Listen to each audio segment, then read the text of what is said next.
성부와 성자와 성령의 이름으로 아멘. 하늘과 땅을 만드시고 사람을 귀하게 지으신 하느님 아버지, 예수 그리스도를 저희에게 보내주시어 하느님을 아버지라 부르게 하시니 찬미 받으소서.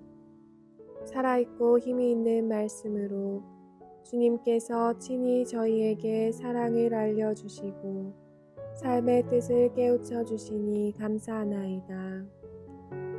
참으로 좋으신 하느님 아버지, 저희가 성경을 멀리하고 그 가르침을 알면서도 실행하지 못하였으니 성령의 능력으로 저희 영을 새롭게 하시어 성경을 가까이 하며 예수 그리스도와 이웃을 더욱 잘 알게 하여 주소서.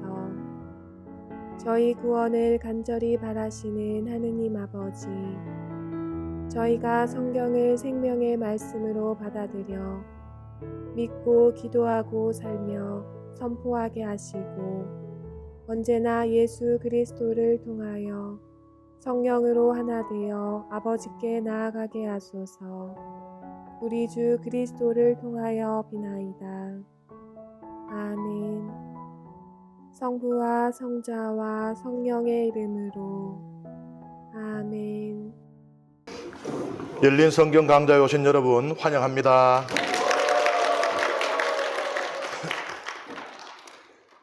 우리는 지금 오경을 함께 읽고 있습니다. 그런데 우리에게 익숙한 이름은 모세오경이죠, 그죠? 근데 이제 그것을 모세가 이 책들의 저자다 라는 것으로 이해를 하면은 맞습니까? 틀립니까? 왜요? 신명기에 보면은 모세의 죽음이 나온단 말이에요. 죽은 뒤에 어떻게 써요? 자기 죽음을 자기가 쓸 수 있습니까? 그러니까 모세가 직접 썼다는 의미로 모세오경이라는 표현은 적절치 않겠죠? 하지만 그럼에도 불구하고 모세오경으로 부르는 것은 여전히 정당하다라고 저는 봅니다. 왜냐하면 모세오경에는 모세의 가르침이 들어있잖아요. 말하자면 모세 정신에 입각하여 쓰여진 책이라고 본다면 모세오경이라고 할 수도 있어요. 신약 성경 또한 마찬가지입니다. 우리가 바오로 서간이라고 부르는 책, 편지들이 있죠. 서간들이. 그거 다 바오로 사도가 쓴 건 아니거든요. 그렇지만 바오로스러운 글들이다라는 의미에서는 바오로 서간이라고 부르는 것이 말이 되는 거예요. 그래서 모세오경이라고 익숙한 대로 부르신다고 해도 그게 틀린 표현은 아니다. 다만 모세가 직접 한자 한자를 다 썼다는 의미로 이해를 하는 것은 적절치 않을 수 있다는 이야기예요. 신명기. 지금 여러분들이 보시는 사진, 요게 느보산에서 예리코를 바라보면서 찍은 사진입니다. 모세가 이 느보산에서 죽어서 묻히잖아요. 말하자면 신명기는 어떤 의미에서는 모세의 유언이다라고도 볼 수 있습니다. 여기에서 이제 모세가 백성에게 하나님의 가르침을 다시 전하고 있어요. 책 이름을 보면요, 히브리 성경의 이름은요 엘레 핫데바림이에요. 이것이 말씀입니다 라는 뜻입니다. 그것을 그리스말로 72년이라는 성경이 있죠. 그리스말로 번역한 성경. 거기에서는 이름이 바뀌어요. 듀테로노미온이 됩니다. 듀테로노미온, 노모스. 두 번째 법이란 이야기거든요. 그런데 요거는 잘못 붙여진 이름이에요. 왜냐하면은 신명기 17장 18절에 보면은 미쉬나 하토라 하조트라는 히브리어가 있어요. 요게 무슨 뜻인가 하면은 이 법에 대한 필사예요. 무슨 소린가 하면은 이 율법을요, 원래 율법은 하나예요, 그죠? 이게 어디 있어요? 성막 안에 있는 겁니다. 계약의 궤 안에. 그런데 그것을 필사를 했어요. 왜? 임금을 위해서. 그러니까 임금은 백성들을 하느님의 법대로 이끌어야 되는 존재입니다. 그러니 임금은 자나깨나 하느님의 법을 새기고 그것을 잘 이해하고 있어야 되고 그것에 따라서 통치를 해야 돼요. 그래서 임금 개인을 위해서 사본을 만든 것, 그것이 이 신명기 17장 18절의 말씀인데, 그리스말 성경으로 번역할 때 이거를 오역을 한 겁니다. 그래서 두 번째 법, 그러니까 법이 한 개 있고, 그러니까 이 하나의 법은 뭐예요? 시나이 산에서 받은 그 법이에요, 그죠? 근데 요거는 그거하고 다른 두 번째 법이다, 이런 의미가 돼버렸어요. 그러니까 70인여 그리스 말로 쓰인 성경은 잘못 이해를 한 거죠, 이것을. 우리말로는 뭐냐? 신명기. 어떤 사람들은 흔히 신명기 이러면은 신의 명령이 아닌가라고 하는데, 한자를 보면 그렇지 않죠. 여기에서 신자는 반복한다는 의미가 있어요. 그리고 명령을 반복한다. 그럼 뭐예요? 시나이 산에서 하느님께서 내리신 율법, 그것을 반복한다. 그것을 반복하는데 단순한 반복이 아니죠. 그것을 해석하고 설명하고 하는 그런 반복. 그렇다고 본다면요. 자, 세 개가 있어요. 히브리 성경의 이름은 엘레 핫데바림이고, 그리스 성경의 이름은 듀테로노미온이에요. 우리말 성경의 이름은 신명기인데, 여러분들의 선택은 어떻습니까? 가장 이 책의 이름으로 적절한 것 1번, 2번, 3번, 3번. 저도. 그러니까 우리말 성경의 책 이름이 신명기를 가장 잘 표현해주고 있어요. 참 대단하죠? 이 신명기는요, 모세 오경뿐만 아니라 구약 성경 전체에서도 아주 핵심적인 내용을 담고 있는 중요한 책입니다. 그러니까 성경 전체에서도 아주 중요한 책이에요. 열왕기 하권 22장에서 24장에 보면은 유다의 임금 요시야 임금이 이 하느님 신앙을, 야훼 종교를 개혁하는 장면이 나옵니다. 그러니까 그때까지 사람들이 신앙생활이라고 하고 있고 종교생활이라고 하고 있는데 이게 잘못된 건데, 잘못된 줄도 모르고 하고 있었어요. 근데 그거를 이 요시야 임금이 개혁을 하거든요.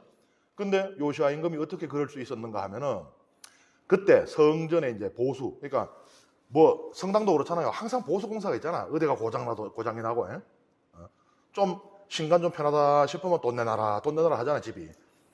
그래, 성전 보수 공사를 하다가 이 막혀있던 벽에서 뭘 하나 찾아냈어요, 인부들이 일을 하다가. 그게 뭔가 하니까는 이 신명기 두루마리, 그거를 우리는 원신명기라 그럽니다. 그러니까 요시야 임금 때도 신명기는 있었던 거예요, 그죠? 아니 뭐 성경 말씀이 없겠습니까? 그런데 그거하고는 다른 버전의 신명기, 그러니까 그보다 더 오래된, 이 어떻게 보면 잃어버렸다라고 표현할 수 있는 잃어버린 신명기가 존재했다는 겁니다. 그거를 되찾은 거예요. 읽어보니까는 지금 우리가 하고 있는 신앙생활이 이게 안 맞거든요, 이거. 그래서 그 원신명기 두루마리에 그 기반을 둔 개혁을 합니다. 그러니까는 종교가 개혁될 정도로 이 신명기의 가르침은 대단히 중요하다는 거예요. 여기 보면은 밑에 있는 저게 뭔가 하면 그 유다인들의 집 입구에, 그 문설주에 저런 것들이, 뭐 모양은 여러 가지 다양할 수 있습니다만은 저런 것들이 하나씩 박혀 있어요. 우리 같으면 문패 박혀 있잖아요, 문패. 근데 여기는 이런 이 통들이 하나씩 박혀 있어요. 심지어는 호텔방 입구에도 이런 게 박혀 있습니다. 이게 뭐냐? 메주자라고 불러요. 여기에 성경 말씀들이 들어 있습니다. 이스라엘 백성이 자나깨나 되새기고 결코 잊어서는 안 되는, 영원히 간직하고 전해야 되는 그 말씀들이 들어있는데, 그 중에 신명기의 말씀이 들어있는 겁니다. 그 정도로 이 신명기는 굉장히 중요한 책이에요. 신명기 구조는 상당히 단순해요. 세 개의 모세의 연설, 그러니까 제가 뭐 유언이라고도 할 수 있다고 그랬습니다. 모세의 세 개의 연설이 들어있어요. 1장에서 4장, 5장에서 28장, 29장에서 30장인데 그 중에 핵심이 뭔가 하면은 원신명기라고 불리는 게 들어있어요. 여기에 12장에서 26장이거든요. 그러니까 신명기라는 책이 오경에서의 핵심적인 것이고 구약성경 전체에서 핵심적인 것이고, 신명기 안에서도 12장에서 26장이 핵심적인 것이에요. 이거를 우리는 원신명기라고 부릅니다. 첫 번째, 이 연설을 왜 세 부분으로 나눴는가 하면은 말하는 내용들이 조금씩 달라서 그래요. 첫 번째 1장에서 4장은요, 이 광야 생활을 돌아봅니다. 그리고 10계명 가운데 하느님과 관계된 계명들 몇 개예요? 십계명 중에 사람과 관계된 건 몇 개고? 3, 7의 황금 비율을 가지고 있잖아요. 3도 완전수고 7도 완전수고 10도 완전수거든요. 하나님과 관계된 건 3개죠. 그죠? 4계명, 부모에게 효도하로부터 사람에 관계되죠. 말하자면 1, 2, 3계명에 대한 겁니다. 그리고 두 번째 5장에서 28장에는요. 뭐 종교적인 제의, 그 다음에 정치, 그리고 이 법, 그러니까 형사법에 관한 이런 다양한 법규 규정들에 대한 해석을 하고 있습니다. 그 다음에 마지막 설교에서는 이 모세가 조상들이 저질렀던 그런 죄를 짓지 말고 잘못을 범하지 말고 하나님께 충실하라라는 권고를 하고 있습니다. 이스라엘 백성 앞에 축복도 놓여 있고 저주도 놓여 있다. 생명도 놓여 있고 죽음도 놓여 있다. 어느 쪽을 선택하느냐는 너희들이 하기에 달라진다는 거예요. 그래서 이제 이 마지막 백성을 이제 이 세상을 떠나면서 백성에게 남기는 마지막 이 간절한 호소가 됩니다. 축복과 생명을 선택하는 그런 삶을 사시오, 나의 동포들이여, 나의 형제들이여, 이렇게 이야기를 하고 있는 거예요. 그리고 이제 부록이 있어요. 31장에서 34장. 요거는 이제 모세 후계자가 여호수아잖아요, 그죠? 여호수아를 임명하고 축복하고 죽음을 맞이하는 이야기가 나옵니다. 자, 그러면 신명기를 우리 이제 한번 같이 읽어 나갑니다. 이것은 모세가 요르단 건너편 아라바에 있는 광야에서 온 이스라엘에게 한 말이다. 아라바는 숲을 마주보고 파란과 도텔, 라반, 하체롯, 디자합 사이에 있다. 호렙에서 세이러 산길을 따라 카데스 바르네아에 이르기까지는 10하루가 걸렸다. 40년째 되던 해 11째 달 초하룻날 모세는 주님께서 이스라엘 자손들을 두고 자기에게 명령하신 그대로 그들에게 일렀다. 그가 헤스본에 사는 아모리족의 임금 시온을 쳐부수고 아스타롯과 에드레이에 사는 바산 임금 옥을 쳐부순 다음이었다. 모세는 요르단 건너편 모압 땅에서 이 율법을 설명하기 시작하였다. 요르단 건너편이라고 그러면 요르단강을 있으면 이쪽도 건너편이고 이쪽도 건너편이잖아요, 그죠? 근데 성경은 그렇게 표현하지 않습니다. 성경에서 항상 요르단 건너편이라고 할 때는 동쪽이에요. 그러니까 지금 자기들이 어디 있어요? 서쪽에 있잖아요, 가나안 땅에. 그러니까 여기서 이쪽을 건너편이라고 하진 않지. 요르단 건너편이라고 하면 항상 동쪽을 가리킵니다. 아라바라고 하는 것은요, 광범위한 지역이에요. 홍해 아시죠? 홍해에는 귀가 2개 있어요. 그러니까 시나이 반도가 이렇게 있잖아요. 요는 이제 아프리카고, 요는 이 아라비아고, 그죠? 그러면 여기 귀가 되잖아요. 홍해에 귀가 2개 있는데 서쪽에 있는 귀는 뭐예요? 지금 모르기가 힘들 텐데 거기 지금 말린데요. 수에즈만. 동쪽에 있는 귀가 아카바만이에요. 이 아카바만에서부터 저 사해 저 북쪽까지의 이 넓은 지역을 아라바라고 부릅니다, 본래.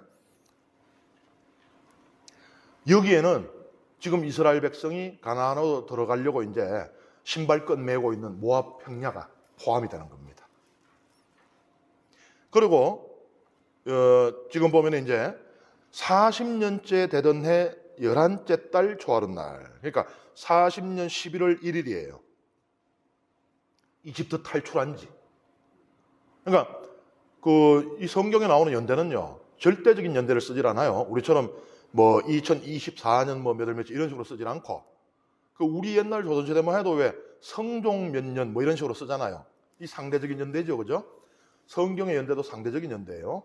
여기서 40년째라고 하는 것은 출애굽한 지 40년째라는 말이 됩니다. 그런데 참 어떻게 보면 허무한 게 호렙에서 세이러 산길을 따라 카데스 바르네아에 이르기까지는 10하루가 걸렸다. 11일. 지금 11일 만에 가나안 지척에까지 온 건데 근데 이스라엘 백성은 그걸 지금 40년 동안 온 거예요. 그냥 바로 가면 11일 걸리는데. 그러니까 하느님께 불순종하는 것이 얼마나 치명적인 결과를 가져오는가 하는 것을 보여줍니다. 11일이 40년이 되는 거예요. 하느님께 불순종을 하면. 그래서 11일 하고 40년째가 딱 붙어가지고 바로 2절, 3절 말씀으로 이렇게 이어서 나오는 겁니다. 너무 큰 수의 차이가 나잖아요. 11일하고 40년 11개월일이라고는. 그러니까 하느님께 순종해야 된다는 말씀이에요. 그 다음에 같이 읽습니다. 주 우리 하느님께서 호렙에서 우리에게 이르셨다. 너희는 이 산에서 오랫동안 머물렀다. 이제 발길을 돌려 떠나라. 아모리족의 산악지방 그리고 그 부근의 모든 지역 곧 아라바 산악지방 평원지대 네겝 해안지대로 가거라. 가나안족의 땅 그리고 레바논과 큰 강 유프라테스 강까지 가거라. 보아라, 내가 너희 앞에 저 땅을 내놓았다. 가서 주님이 너희 조상 아브라함과 이삭과 야곱과 그 후손들에게 주겠다고 약속한 땅을 차지하여라.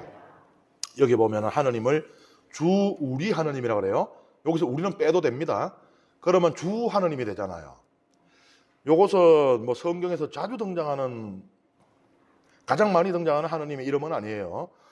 우리 성경에서 주님이라고 번역하는 거는요, 히브리말 야훼입니다. 우리말 성경에 야훼가 안 나와요. 옛날 성경에 야훼 있었지만은 주님이라고 되어 있는 건 다 야훼 번역이에요. 그 다음에 하느님은 엘로힘이라는 이름의 번역입니다. 그럼 보통 우리는 엘로힘을 쓰거나 야훼를 쓰거나 하잖아요. 그죠? 근데 여기에는 야훼하고 엘로힘이 지금 같이 들어가 있습니다. 엘로힘은요, 하느님의 절대적인 주권을 강조하는 이름입니다. 그리고 야훼는 주로 어디에 사용되는가 하면 출애굽 사건에 사용돼요. 그러니까 해방하시는 하느님. 그러니까 절대적인 주권, 어마어마한 힘을 가진 분이에요, 하느님은. 근데 힘만 센 깡패가 아니고 그 힘을 당신 백성을 위해서 쓰시는 분이에요. 그러니까는 주 하느님, 야훼 엘로힘이라는 이름, 그 이름만으로 그걸 말하고 있는 겁니다.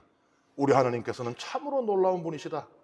그 힘은 비할 데가 없다. 하지만 하느님께서는 그 힘을 오로지 우리를 해방하시는데, 우리를 구원하시는 데만 쓰신다라고 요 이름이 고백을 하고 있는 겁니다. 이집트를 떠나서 이제 호렙산에 도착을 해요. 호렙산이 시나이산이에요. 이름이 두 개입니다. 시나이산에 도착을 해서 거기에서 십계명을 받고 하느님과 계약을 맺고, 그리고 그곳에서 약 1년 가까이 머뭅니다. 그때 하느님께서 떠나라, 가나안 땅으로 라고 말씀을 하십니다. 이미 수백 년 전에 아브라함에게 하신 그 약속을 실현하시는 겁니다. 이스라엘 백성은요, 그 약속을 잊고 있었습니다. 이집트에서의 오랜 노예살이 속에 그들은 절망에 빠져 있었다라고 성경은 이야기하고 있어요. 그들이 부르짖고 있고 비탄에 젖어 있다고 합니다. 희망이 있으면 안 그러게요, 그죠? 희망이 없었어요. 뭔 소리예요? 자기 조상 아브라함에게 하나님께서 하신 약속을 잊어버리고 있었던 겁니다. 그러니 마치 끝나지 않을 것만 같은 그 긴 터널, 거기서 자포자기한 상태였던 거예요. 이스라엘 백성은 하나님의 약속을 잊었습니다. 그런데 하나님께서는 한시도 당신의 약속을 잊는 분이 아니에요. 수백 년이 흐르더라도 하나님께서는 당신의 약속을 반드시 지키시는 분입니다. 그것을 신명기는 말하고 있어요. 그리고 함께 읽습니다. 그때 내가 너희에게 말하였다. 나 혼자서는 너희를 떠맡을 수 없다. 주 너희 하나님께서 너희를 불어나게 하셨사. 너희가 오늘 하늘의 별처럼 많아진 것이다. 주 너희 조상들의 하나님께서 너희에게 이르신 대로 너희를 천배나 더 많게 하시고 너희에게 복을 내리시기를 빈다. 그렇지만 나 혼자서 어떻게 너희의 무거운 짐과 너희 송사를 다 떠맡을 수 있겠느냐. 너희는 지파별로 지혜롭고 슬기로우며 지식을 갖춘 사람들을 뽑아라. 그러면 내가 그들을 너희의 우두머리로 세우겠다.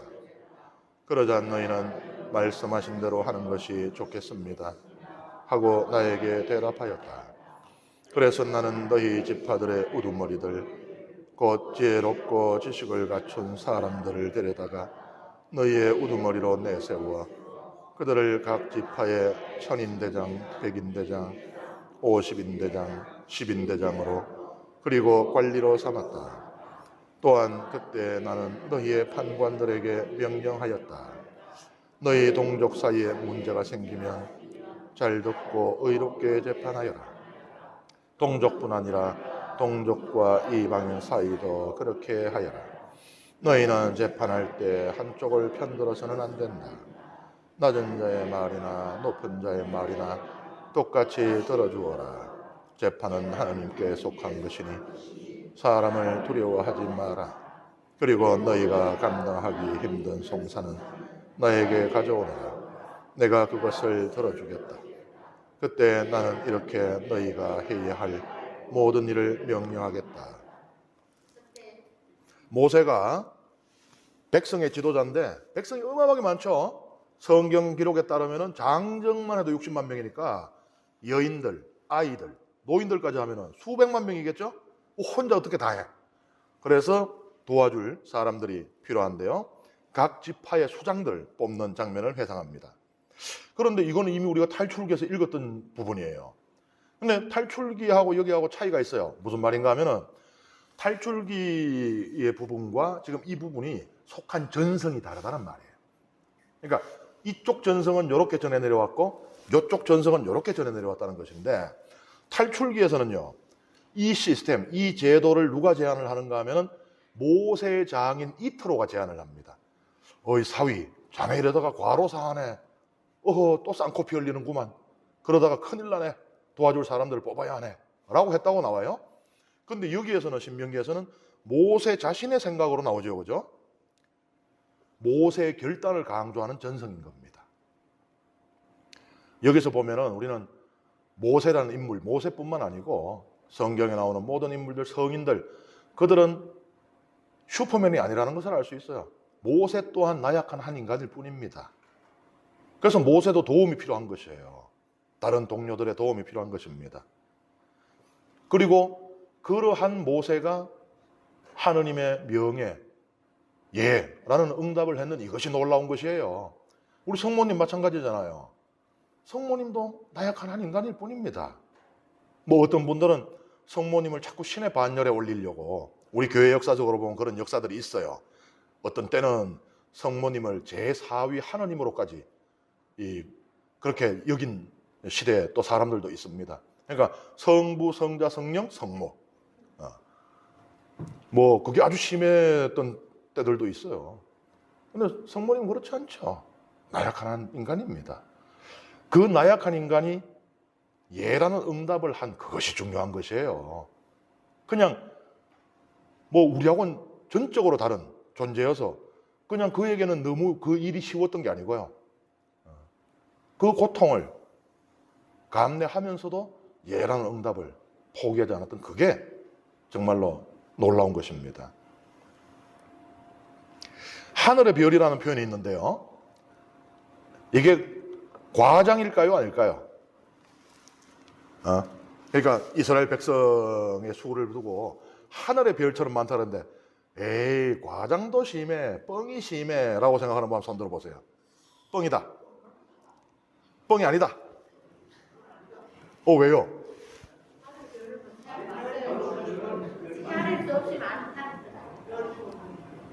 별이 더 많아요? 사람이 더 많아요?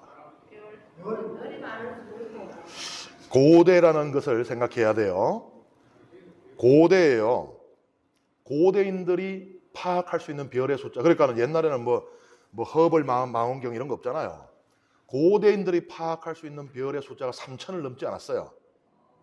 그러면 이스라엘 백성은 지금 장정만 해도 60만 명이라고 안 그래요? 그럼 이건 과장이 아니고 오히려 축소된 겁니다. 우리는 지금 우리가 가지고 있는 천체 지식을 바탕으로 하늘의 별, 이스라엘 백성이 암만 많아도 지금 뻥 너무 센 거 아니야? 라고 하겠지만 실제로는 오히려 이게 축소되어 있는 겁니다.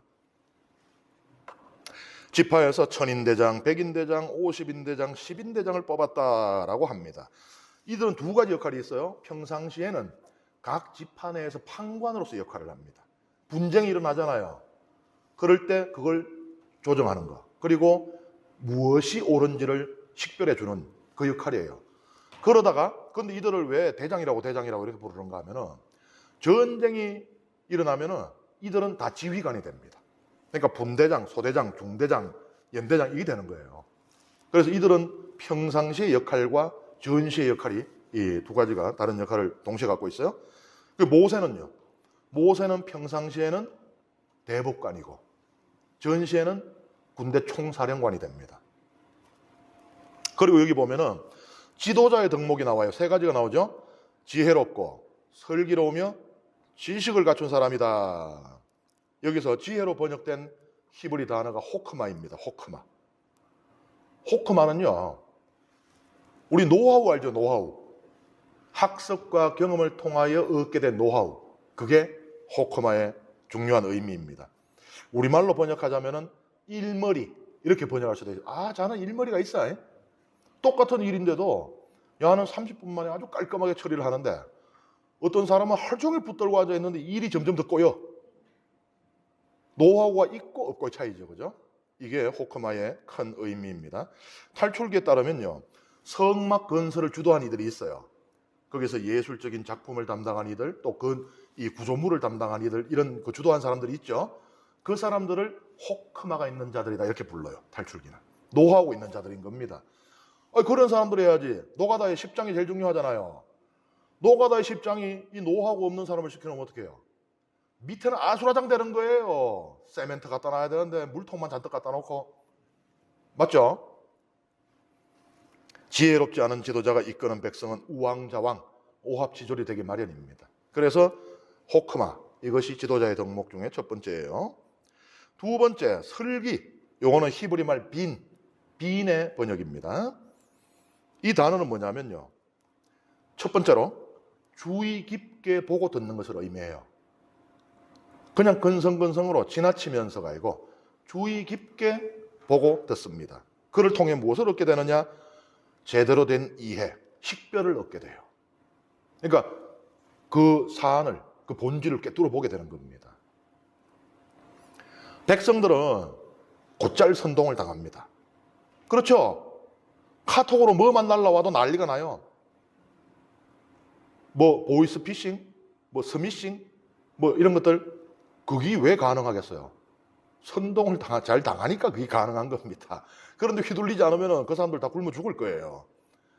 그만큼 잘 선동을 당해요. 그렇지만은 지도자만은 거짓에 현혹돼서는 안 됩니다. 지도자는 진실을 항상 똑바로 직시하고 있어야 돼요. 솔로몬이 바로 이 덕목을 가지고 있었잖아요. 아니, 애기 엄마 둘이가 와가지고는 이 얘기가 자기 얘기라고 사람들은 우왕좌왕해요. 이 부인 얘기를 들어보면 그 얘기가 맞는 것 같고 저 부인 얘기를 들어보면 저 얘기가 맞는 것 같고 아니 우리도 그 이야기를 모르고 만약에 그런 상황을 있다고 하면 우리도 헷갈릴 거예요. 아 진짜 엄마가 야 맞나? 야 같기도 하고 자 같기도 하고 그렇지만 솔로몬은 거짓에 현혹되지 않았죠. 솔로몬은 진실을 똑바로 바라볼 수 있었어요. 솔로몬에게는 비인이 있었던 겁니다. 슬기가 있었던 것이에요. 지도자의 덕목입니다. 세 번째, 지식으로 번역한 단어가 야다예요. 야다. 그런데 야다에는 우리가 먼저 알고 있는 1차적인 뜻이 있는데 이게 알다라는 뜻이에요. 그런데 성경에서 이 야다가 알다라는 뜻을 가질 때는 이 성적인 의미를 가집니다. 우리가 창세기 4장 1절에 보면은 남자가 여자를 알았다. 아담이 하와를 알았다. 둘이 잠자리를 가졌다 소리예요. 그게 야다의 뜻인데 야다에는 또 다른 뜻이 있는 거예요. 풍부한 경험입니다. 풍부한 경험은요. 인간과 세상에 대한 이해를 깊게 합니다. 그러니까 이 야다가 있는 풍부한 경험이 있는 사람은요. 인간을 잘 알아요. 꿰뚫어 봅니다. 그리고 세상의 이치를 잘 알아요. 그럼 어떻게 돼요? 주위의 간신배들이 놀리는 새치허에 놀아나지 않는 겁니다. 간신들이 주로 했던 일이 뭐예요? 현실을 다르게 보게 만들었잖아요. 성경에도 보면 나오죠. 솔로몬이 죽었을 때 백성들이 솔로몬의 아들에게 우리 너무 힘들었어요. 성전 짓느라고도 힘들었고 세금 내느라고도 힘들었고 이제 좀 우리 좀 살게 해주십시오라고 찾아와요, 그 임금을. 그랬더니 임금 주위에 있는 간신들이 뭐라 그럽니까? 백성들이 지금 당신을 우습게 보고 있습니다. 아버지만 못한 왕, 젊은 왕이라고 무시하고 있습니다. 이럴 때일수록 권위를 세워야 됩니다. 백성들을 혹독하게 다스려야 됩니다. 그래가지고 철권 통치를 조장을 하잖아요. 그래가 어떻게 돼요? 나라가 반동가리가 나는 겁니다. 솔로몬 임금의 지파인 유다 지파만 남고 나머지 지파가 싹 다 떨어져 나가잖아요. 뭐 베냐민 지파가 남긴 했습니다만 그거는 유다하고 딱 붙어 있으니까 보복당할까 봐 어쩔 수 없이 남은 거고 나머지 다 떨어져 나갔잖아요. 그래서 이스라엘이 남북조 시대가 시작이 되는 거예요. 간신들이 현실을 왜곡했잖아요. 백성들은 정말 죽을 것만 같은 고통을 부르짖을 뿐인데, 그리고 그 임금의 자비심에 대한 기대가 없다면 그럼 부르짖으면 안 하겠죠. 그래도 임금은 자비심이 있을 거야, 우리를 보살펴 줄 거야 하니까는 가서 아유 임금님요 너무 힘듭니다 했는 거예요. 근데 간신들은 백성들이 당신을 깔보고 있습니다. 현실을 비틀었잖아요. 야다가 없으면은 이런 데 넘어가는 거예요. 간신배들이 설치게 돼 있습니다. 그래서 이 지도자에게는 지혜와 슬기와 지식이 중요해요. 여러분들 투표할 때도 이걸 기준으로 삼으시면 좋습니다. 우리 지역의 이 지도자, 뭐 일꾼이라고 하지만 사실 지도자잖아요. 뽑는 기준은 지혜와 슬기와 지식이 되어야 한다. 그리고 아주 중요한 이야기가 또 나오는데요. 재판할 때 한쪽 편 들어서는 안 된다. 낮은 자의 말이나 높은 자의 말이나 똑같이 들어주어라. 공정해야 한다는 것입니다. 돈 있는 자, 힘 있는 자를 두려워하지 않는 자라야 참된 지도자이다. 그래야 그를 통해서 오롯이 하느님의 뜻이 펼쳐진다. 그게 아니고 사람의 눈을 무서워하고 사람의 귀를 신경 쓰고 사람의 입 앞에 침묵한다면 그는 결코 참된 지도자일 수 없다. 그것을 지도자의 마지막 덕목으로 모세는 이야기를 하고 있습니다. 그 다음에 같이 읽습니다. 우리는 우리 하느님께서 호렙을 떠나 너희가 본 저 크고 무서운 광야를 가로질러 아모리족의 산악 지방 길을 따라 카데스 바르네아에 이르렀다. 거기에서 내가 너희에게 말하였다. 너희는 주 우리 하느님께서 우리에게 주시는 아모리족의 산악 지방에 이르렀다. 보아라, 주 너희 하느님께서 너희 안에 저 땅을 내놓으셨다. 주 너희 조상들의 하느님께서 너희에게 이르신 대로 올라가서 차지하여라. 두려워하지도 말고 겁내지도 마라. 그러나 너희는 모두 나에게 가까이 와서 말하였다. 우리보다 앞서 사람들을 보내어 저 땅을 정찰한 다음 우리가 올라가야 할 길과 들어가야 할 성읍들에 관하여 보고하게 합시다. 나는 그 말이 좋게 들려서 각 지파에서 한 사람씩 12사람을 뽑았다. 그들은 발길을 돌려 산악지방으로 올라가서 에스콜 골짜기까지 가며 그 땅을 정탐하였다. 그들은 그 땅에서 난 열매를 따가지고 우리에게 내려와서 주 우리 하느님께서 우리에게 주시는 저 땅은 좋습니다 하고 보고하였다. 그러나 너희는 올라가려 하지 않고 오히려 주 너희 하느님의 분부를 거역하였다. 그러면서 너희는 전막 안에서 불평하며 말하였다.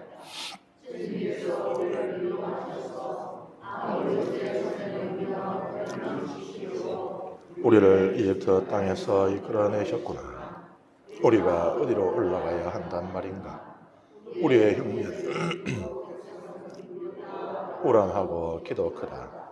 성읍들은 클빔으로 하늘까지 닿는 요새로 되어 있다. 우리는 또 거기에서 아낙인들까지 보았다.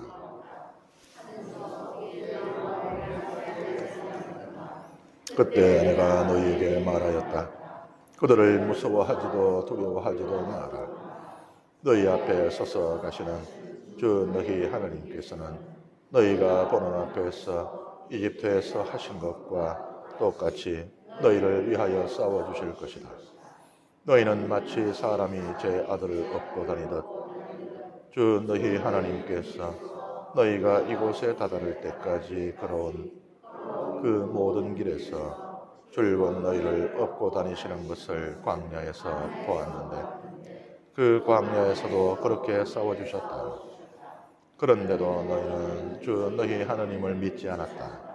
너희가 천막을 칠 곳을 찾아주시려고 또 너희가 갈 길을 보여주시려고 밤에는 불 속에서 낮에는 구름 속에서 앞장서 가시는 주님을 너희는 믿지 않았다. 카데스 바르네아까지 갔었어요. 이스라엘 백성은. 요거는 가나안의 문턱이라고도 볼 수 있습니다. 거기서 그냥 올라가면 가나안 땅이에요. 그런데 거기까지 갔던 백성이 다시 발길을 돌려서 40년간 광야를 방랑해야 했던 그 이유가 되는 사건에 대한 민수기 14장의 요약이에요. 그런데 민수기에 보면요, 하느님께서 가나안에 정찰병을 보내라고 명령하시거든요. 가나안 땅에 들어가서 정찰해 봐라 하거든요. 그런데 여기 신명기에서는 백성들이 요청한 것으로 나오죠. 다른 전성이란 이야기예요. 하나의 전성에는 하느님의 명을 따른 것이고 이 신명기의 지금 전성에는 백성들이 요청을 했다는 거예요. 여기서 뭘 말하고자 하겠어요? 백성들은 이미 하느님에 대한 믿음이 없다. 그러니까는 하느님께서는 그냥 야, 가 했는데 백성들이 타임, 일단 정찰 좀 해보고요. 신뢰를 못하는 겁니다.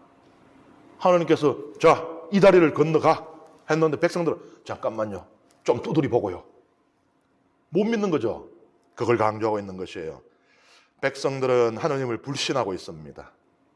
그렇기 때문에 두려움을 갖고 있어요. 그러니 그들 귀 속에는요, 가나안 땅이 들어갔더니만은 엄청 실에 풍요롭습디다 하는 소리는 안 들리고, 그 있는 아들이 전부 거인입디다. 성도 얼마나 단단하고 요새도 얼마나 높은지, 아이고 참 어마어마합디다, 이 소리만 들어오는 거예요.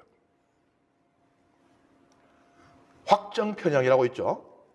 자신이 갖고 있는 기존 생각에 부합하는 정보만을 빨아들이는 것을 의미해요. 그러니까 이미 이들은 하느님을 불신하고 두려움에 사로잡혀 있습니다. 거기에 부합하는 정보만을 이들은 받아들인 것이에요. 확정 편향, 인간이라면 가질 수가 있어요. 그러니까 그 자체를 우린 죄라고 보기는 어렵습니다, 사실. 하지만 신앙은 그것을 뛰어넘게 해요. 그런 인물들이 누구예요? 칼렙, 여호수아. 그들도 똑같은 걸 봤습니다. 그렇지만은 그들은 신앙으로 그 확정 편향을 뛰어넘은 거예요. 우리가 살아갈 때 신앙에 그런 결단을 할 때가 있잖아요. 아무리 봐도 이것은 부담스럽고 무리한데, 예를 들어서 교회 내에서 어떤 봉사를 맡아주십시오 했는데 내가 할 수 있겠나? 난 사람들 앞에 서는 것도 못하고 나 그냥 미사 때 조용히 앉았다 가면 난 딱 좋은데 하는데 결단을 내리는 때가 있죠. 예, 신부님, 제가 비록 부족하지만 한번 해보겠습니다. 바로 그거예요. 신앙은 인간적으로 넘을 수 없는 다리를 넘을 수 있게 해주는 겁니다. 그리고 여기 보면은 26절에서 28절은요, 죄에 대한 흥미로운 신학을 담고 있어요. 우리는 보통 이제 죄에 대하면은 죄는 악의 세력에서부터 비롯된다. 혹은 죄는 인간의 나약함에서 비롯된다. 이런 이제 생각들을 성경을 읽으면서 하죠, 그죠? 근데 여기에는 아주 특별한 하나의 신학이, 죄 신학이 드러납니다. 죄는 사랑의 하느님에 대한 불신에서부터 비롯된다는 거예요. 하느님께서 사랑의 하느님이시다. 하느님께서 우리를 보호하신다. 하느님께서 우리를 지키신다. 하느님께서 우리의 방패요 간성이 되어주신다. 그 믿음을 잃어버렸을 때 죄는 생겨난다는 거예요. 하느님을 불신하게 되면 그 불신에서 두려움이 생기고, 두려움은 하느님의 명에 순종하지 못하게 합니다. 오늘 우리가 보고 있는 이 이스라엘 백성처럼 하느님께서는 가나안으로 들어가라고 했는데 아유 있어봐요 하더니 정찰하고 오더니만 이거 가면 우리 다 죽어요. 하느님 명을 따를 수가 없는 거예요. 이게 어디서 시작됐습니까? 사랑의 하느님에 대한 불신에서 시작됐어요. 사실 원자도 따지고 보면 그렇습니다. 하느님께 대한 불신이 없다면 뱀의 유혹은 성공할 수 없었을 거예요. 뱀이 앞만 꼬셔도 난 우리 하느님께서 우리를 위하시는 좋으신 분이라는 걸 철석같이 믿는다. 하느님께서 우리 잘못되게 하라고 저 선악과 못 먹게 했으리라고 난 생각하지 않는다. 라고 했으면 뱀의 유혹을 성공할 수가 없었겠죠. 근데 하나님 대한 불신이 내 마음속에 있었던 겁니다. 저것이 좋은 거는 하나님 자기만 먹고 자기만 성공하고 알라고, 나는 그거 모르게 하려고. 그런 거 있죠. 어린 자녀들이 가지게 되는 그런 불신. 아니, 애기들은 못 먹는 것들이 있는데 자꾸 내놓으라고 떼를 쓰고 칭얼거리고 울어요. 마치 좋은 거는 엄마만 먹는 것처럼. 어린 아이들이 그럴 수 있잖아요, 그죠? 불신.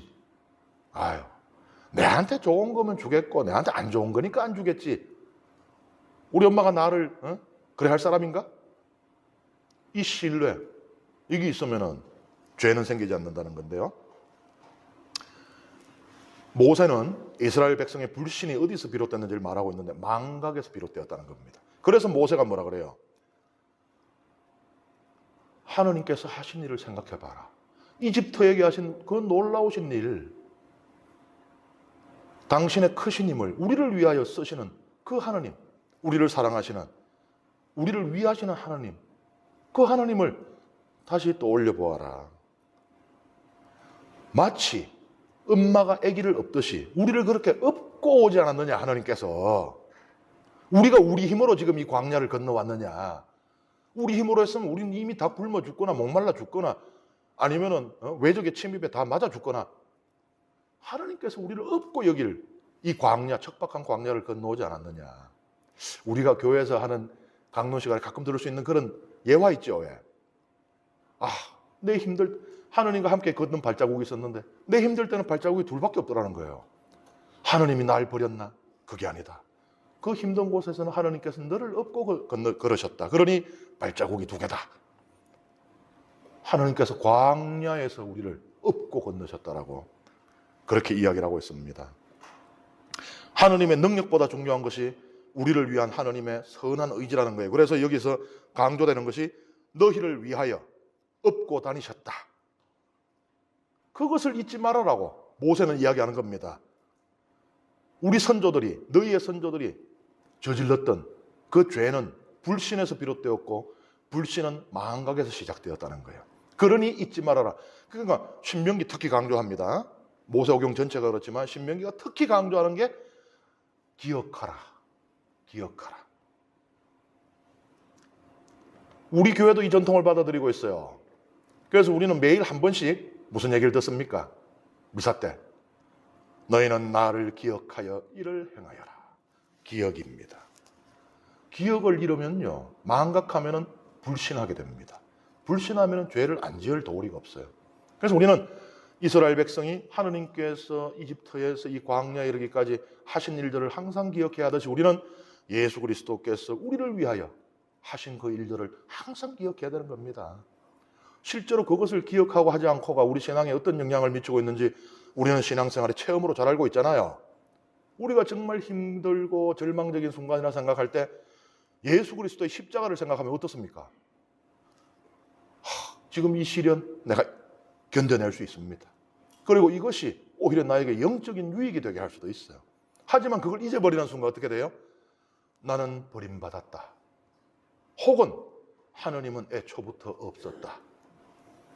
하나님이 있었다 하더라도 그 하나님은 나를 위하는 하나님은 아니다. 이렇게 되는 거예요. 그래서 신앙에서 가장 중요한 요소 중에 하나가 바로 이 기억입니다. 그리고요, 여기 보면은 21절하고 31절에 보면은 우리말 성경에 지금 복수로 되어 있어요. 너희 하나님께서 너희 앞에 저 땅을 내놓으셨다. 주인 너 조상들의 하나님, 이런 식으로. 히브리어 성경 원문을 읽으면은 단수로 되어 있어요. 주 너의 하나님께서 네 앞에 저 땅을 놓으셨다. 이렇게 되어 있어요. 우리말 성경은 문맥을 고려해가지고 복수로 다 바꿔놓은 겁니다. 근데 히브리어 성경은 이게 단수로 되어 있어요. 다른 건 다 복수로 되어 있는데 여기에 대해서 학자들이 여러 가지 해석을 시도했습니다. 여기서 단수가 나오는 건 이런 이유 때문일 거야. 저런 이유 때문일 거야. 뭐 나중에 이 부분만 따로 편집되어서 추가된 전성이기 때문일 거야. 뭐 여러 가지 이유들이 있었어요.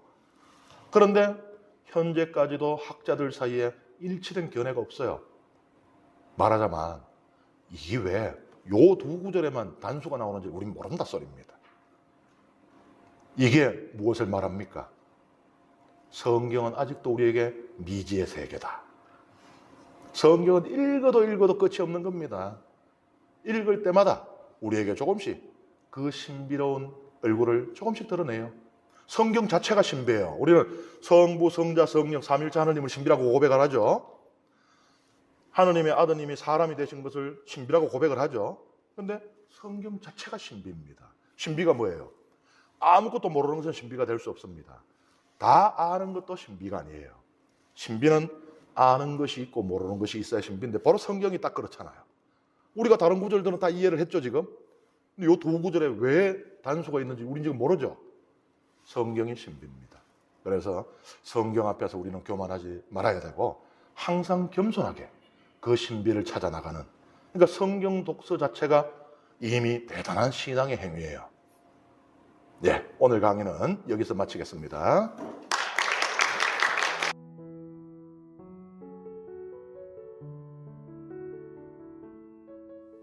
성부와 성자와 성령의 이름으로 아멘. 영광이 성부와 성자와 성령께 처음과 같이 이제와 항상 영원히 아멘. 성부와 성자와 성령의 이름으로 아멘.